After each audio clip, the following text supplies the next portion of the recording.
Olha, sem dúvida, o Brasil vive o pior momento da pandemia, com recorde de mortes e ocupações de UTIs acima de 80% em todas as regiões, e está à beira de um colapso no sistema de saúde. Para analisar essa crise, o Jornal da Manhã conversa agora, gentilmente nos atendendo, o presidente do Instituto Coalizão Saúde, integrante do Conselho do Hospital Albert Einstein, o Dr. Cláudio Lutemberg, mais uma vez participando da nossa programação. Doutor, bem-vindo, muito obrigado por nos atender novamente. É um prazer muito grande estar com vocês. Doutor, como nós já reforçamos muitas vezes aqui nas conversas com o senhor tem uma ampla experiência nesse setor, já foi inclusive do poder público, conhece muito bem não só o SUS, mas também a questão privada. Qual é a possibilidade de um colapso real no sistema de saúde? Muito se fala, dentro das 2 próximas semanas a situação vai se agravar ainda mais. Efetivamente, pela sensação e experiência do senhor, o que pode acontecer e quais seriam as saídas para que isso não acontecesse? Veja, os números são claros. Nós estamos observando o incremento da média móvel, do número novo de casos. Nós estamos observando uma taxa de ocupação dos setores de medicina crítica em cerca de 18 estados, com mais de 80% de taxa de ocupação. E isso reflete realmente uma tendência absolutamente preocupante, porque o sistema, em termos de suporte de medicina crítica, não é simplesmente a disponibilização de leitos ou infraestrutura de natureza material. É certamente uma necessidade de incremento de capital humano, ou seja, é uma necessidade de uma atividade permanente com profissionais que têm que estar atuando dentro da estrutura de um time e de uma atividade muito intensa.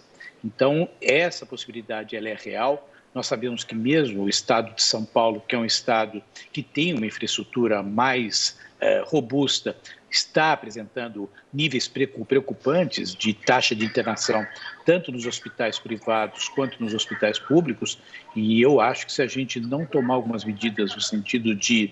Aí eu não quero entrar nem na questão do poder público, que eu acho que nesse momento temos que até, não digo desconsiderar, mas ver que ele não se mostrou suficiente no sentido de sensibilizar a população. Mas acho que nós mesmos, cidadãos, temos que nos impor no auto-lockdown, no sentido de evitar que essa transmissibilidade ela continue acontecendo como está acontecendo. E é bom a gente lembrar uma coisa, as cepas novas, elas são ainda mais transmissíveis. Não é tão simples separar dentro de uma geografia onde isso está acontecendo como uma nova pandemia, uma outra onda ou uma nova cepa. Eu sei que isso é muito preocupante e a tendência realmente é do quadro se agravar. Doutor, agora a pergunta de Brasília, José Maria Trindade. Certo, doutor Cláudio, o senhor disse uma palavra muito correta aí, de que depende de cada um, sabe? Essas últimas medidas no coletivo não estão dando certo em nenhum país, a gente não vê resultados positivos. Há um achatamento ali momentâneo, mas não resolve a médio e a longo prazo.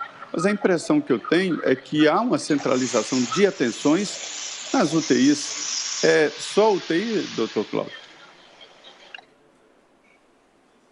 De novo, nessa pandemia, exceto um cenário que eu vejo de absoluta falta de entendimento entre as diferentes estruturas de poder. Se repetem os fatos, quer dizer, não há organização. Para o paciente que procura o hospital, a infraestrutura é a UTI. E, de fato, nós temos aí dificuldades, isso já tinha sido observado há muito tempo. Talvez a gente não pudesse prever que voltaria com tanta intensidade a esta hora. Entretanto, para que a gente possa fazer algo concreto, o grande caminho seria o caminho da vacinação. Se nós olharmos, nós temos menos que 3%, ou cerca de 3% da população totalmente vacinada, grande parte ainda com a primeira dose. E sem matéria-prima, os IFAs, nós não temos para produzir as vacinas e muito menos as próprias vacinas.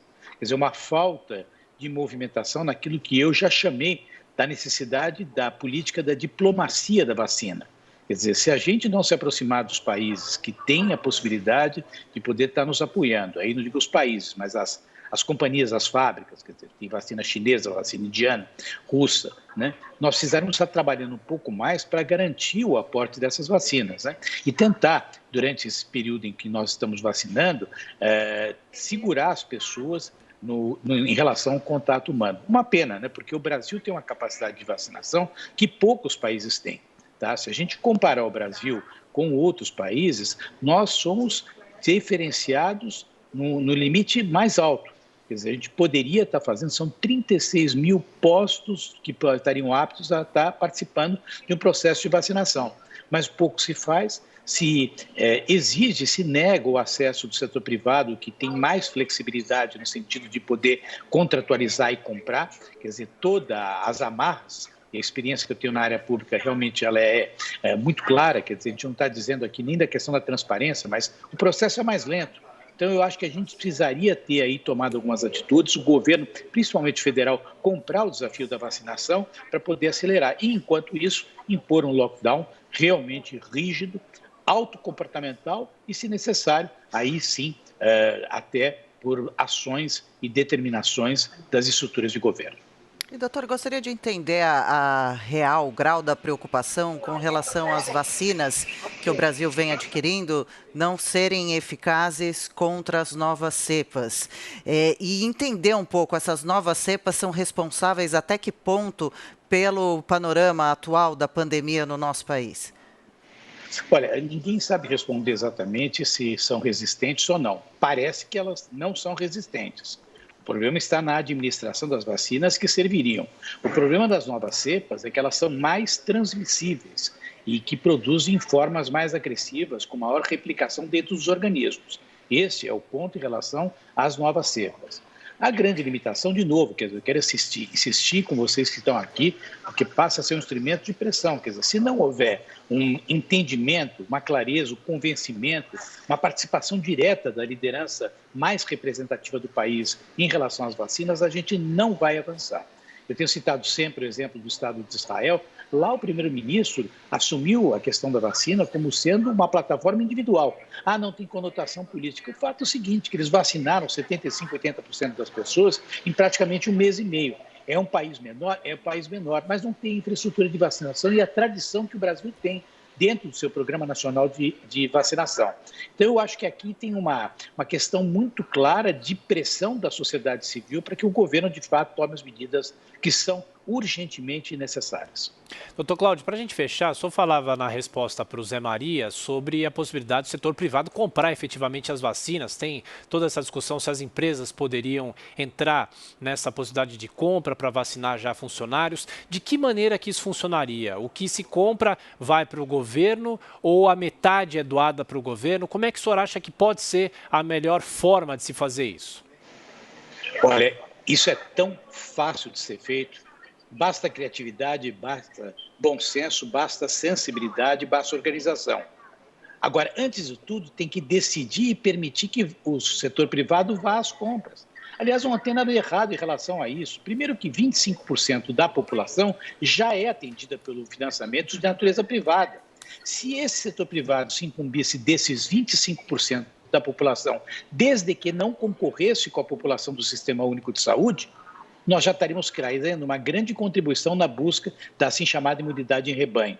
Agora, a forma como isso pode ser feita, você compra administra para o setor privado e dá para o setor público, compra, entrega tudo para o público e faz com que isso possa acontecer numa velocidade adequada, isso é absolutamente secundário. Quer dizer, o que a gente, de fato, deveria entender é que no processo de aquisição e participação do setor público, nós não estamos dando conta de uma necessidade que tem que atender mais de 200 milhões de pessoas. Quer dizer, o equívoco está na firme decisão e na clareza e na audácia e na coragem de permitir que o setor privado comece a participar disso.